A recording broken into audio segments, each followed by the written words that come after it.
Hello and welcome to the Average Joe podcast. I'm your host here, Joe, and today we have a very, very, very special guest, Busy Day Dreaming, aka Liz. Hey. Thank you for joining me today. Thank you for coming. Hey, right? We're celebrating 15 odd years of friendship, and we're here to just discuss our journey to entrepreneurship and just.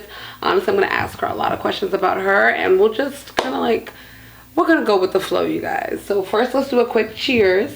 Oh, yeah. Cheers. To entrepreneurship. And life. And friendship. And friendship. All right. So first things first, how would you just how would you describe Busy Day Dreaming? Give that to me. So Busy Day Dreaming overall, I feel like it's like a lifestyle. I can say I know that. Watching you, I can see that you've definitely been living through your dreams. Been trying. Trust me, she started her business out of her college dorm room with just a few dollars, you guys, mad years ago. And she's just been evolving and evolving ever since then. So it's honestly truly beautiful to watch, how far you've come and to see how far you're going, because I know now, this is what you want to do full time, full on. So you are doing full time. So how was it taking that big leap over, because you were in quote unquote corporate America and that 9 to 5, it drains you and everything. So what was it like taking that full leap and saying, no, entrepreneurship is my life, YouTube, Instagram, TikTok, this is what I want to do. What was it like doing that? Number one, emotional.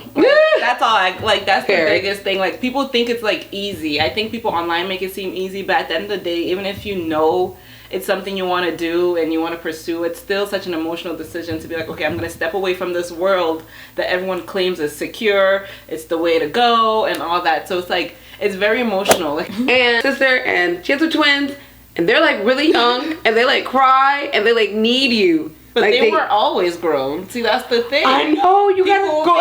Exactly. People think you gotta go through that. Yeah, they don't just get there. Oh my. Yeah, but right now is a good space for me. That's why I'm so excited to be more in my entrepreneurship, because my youngest is finally starting kindergarten, so we don't have to pay. You could do it. Yeah, you got that little bit of separate time. Or daycare or. I was gonna ask you how the pandemic was and holding them at home, but I know that's a whole different ball game. Yeah, but we're gonna have a whole hour conversation. Yeah, we can have a whole lot with that. But how do you Shout out to all the parents. Y'all are strong. Okay, I'm glad y'all made it through 2020. Shout out to all of you. How is it finding the balance between family and work? Or because I know sometimes people are doing a lot of combination now.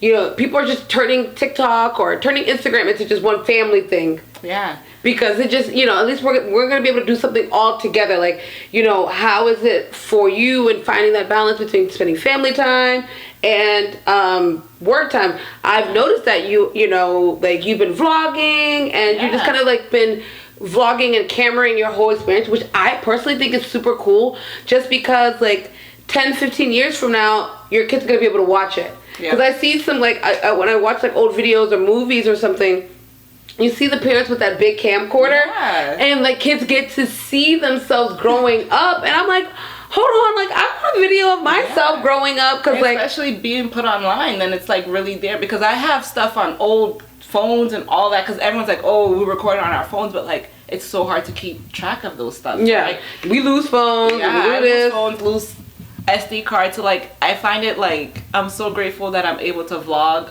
My daughters love to vlog, so I'm so grateful that we have those memories, especially from just this past year.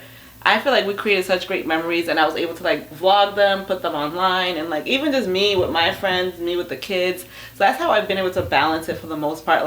Especially this summer, I feel I've just been focused more on vlogging, because they're home all the time, it's summer vacation, so we are just all here. I'm but what is your motivation, and what is one of your biggest hurdles? Because you say that, and it's it goes back to the kids. They could probably be the answer to both of them at this point. But the motivation, that really is the answer for both of them. Honestly. But the biggest motivation is definitely the kids. When I started this I didn't have kids, but when I started YouTube, I definitely had kids. When I started my business, I didn't have kids. My biggest motivation has always been, I think, myself. I know I just always had this feeling I was meant for bigger. bigger and I was meant for greater, and I've been able to like always motivate myself, like say like, oh well, if we ever get more employees, do you think this will work? And I'm like, shouldn't you think about that? Shouldn't you think about that? No, you really see they are like, you are like the little test dummies. Like, oh, okay, this is software, or like, does this training work well? How many softwares I've been through both companies? Because I mean, the second one was relatively small too compared to other businesses. So like, for me, all the people I follow, like the major YouTubers I follow,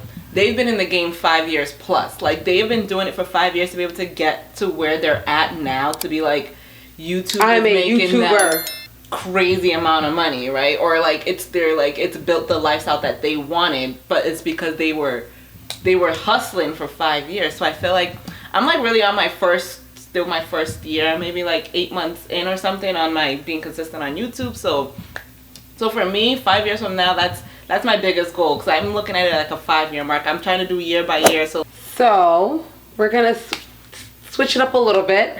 So how do you feel about single women? So okay, let me just kind of like give a little disclaimer here.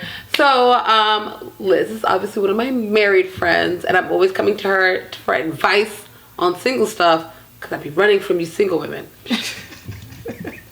No, truthfully. So I come to my married friends for like, you know, advice. So how do you feel about single women? Like, I guess, I mean,